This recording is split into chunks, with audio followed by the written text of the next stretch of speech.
దళితులు బతికి ఉండగానే కాదు, చచ్చి శవమయ్యాక కూడా ఈ సమాజం వాళ్ళని అంటరాని వాళ్ళుగా ఎలా చూస్తుందో ఈ సినిమా చూపిస్తుంది. தாழ்த்தப்பட்டவங்கள போறது எங்க தப்பா? உங்க வீட்டு வயல நாங்க தான் உழறோம். உங்க வீட்டு போனதை நாங்க தான் புதைக்கிறோம், எரிக்கிறோம். உங்க வீட்டு பீய நாங்க தான் அள்ளுறோம். తమిళనాడులో నిజంగానే జరిగిన ఒక దుర్ఘటన ఆధారంగా ఈ సినిమా తెరకెక్కింది. ఈ సినిమా పేరు మనుషంగడ, అంటే మేము కూడా మనుషులమేరా. ఇక ఈ సినిమా కథ విషయానికి వస్తే, కోలప్పన్ అనే యువకుడు తన తండ్రి మరణించాడని తెలిసి తన సొంత ఊరికి వస్తాడు. అప్పటికే తండ్రి మరణంతో పుట్టెడు దుఃఖంలో ఉన్న హీరోకి మరికొన్ని కష్టాలు వచ్చి పడతాయి. చనిపోయింది ఒక దళితుడు, అంటరానివాడు.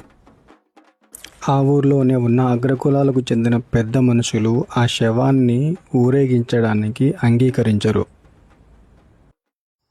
దీంతో అక్కడ గందరగోళ పరిస్థితులు ఏర్పడతాయి.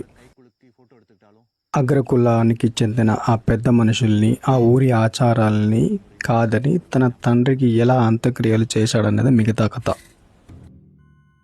గుండెల్ని పిండేసే సన్నివేశాలే కాదు, సమాజం ఆన్సర్ చేయలేని చాలా ప్రశ్నల్ని ఈ సినిమా సంధిస్తుంది.